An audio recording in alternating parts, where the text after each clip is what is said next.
Mes chers frères, mes chers amis, nous voici, on est dans l'évangile selon saint Marc, chapitre 10, dans lequel les douze apôtres, les fils de Zébédée, ils sont en train de chercher ses intérêts personnels.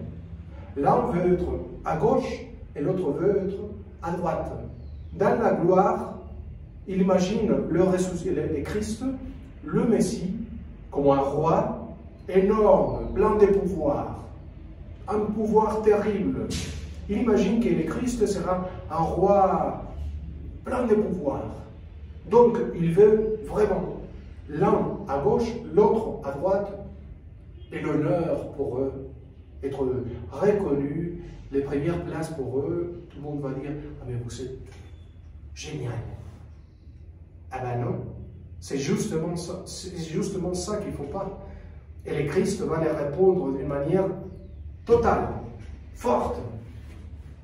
Il les appelle, les autres 10, parce qu'ils s'étaient fâchés, parce que les autres 2 voulaient le pouvoir, mais les 10 aussi, ils voulaient le pouvoir pour eux. Moi, je veux être à côté, moi, je veux être le roi, les princes à côté du roi. Et il a dit, vous n'avez rien compris. Vous savez que les chefs de peuple sont dans la tyrannie. Et les grands sont ceux qui font l'oppression sur les autres. Mais chez vous, il ne faut pas qu'il soit comme ça. Celui qui veut être le plus grand parmi vous sera votre serviteur. Et celui qui veut être le premier sera l'esclave de tous. De la même manière que le Fils de l'homme n'est pas venu pour être servi, mais pour servir et donner la vie pour les autres.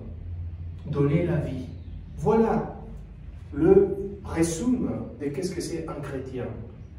C'est quoi quelqu'un qui suit, qui marche à la suite du Christ, ou qui est vraiment configuré avec le Christ, ressuscité? Non. Nous savons le ressusciter. Le Christ est ressuscité dans nos cœurs et il est capable de nous rendre, de nous faire sortir de nous-mêmes pour nous donner aux autres. C'est l'essence du christianisme. Donc, c'est quoi marcher à la suite? C'est quoi se configurer? C'est quoi se laisser transformer par le Christ? C'est devenir un serviteur.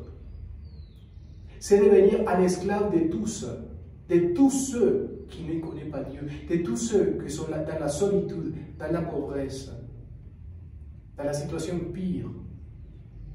Alors, vous êtes en train de faire cela. Vous êtes en train de tout donner, de vous donner vous-même, dans la vie quotidienne, dans la famille, dans le travail. Vous montrez vraiment dans vos visages la lumière de Christ. Les gens vont, quand ils vous regardent vraiment la beauté du Christ, la lumière de Dieu.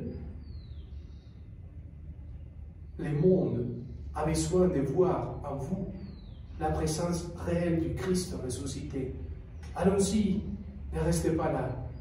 Faites quelque chose pour aimer les autres et pour vous donner aux autres. Que Dieu vous bénisse au nom du Père et du Fils et du Saint-Esprit. Amen.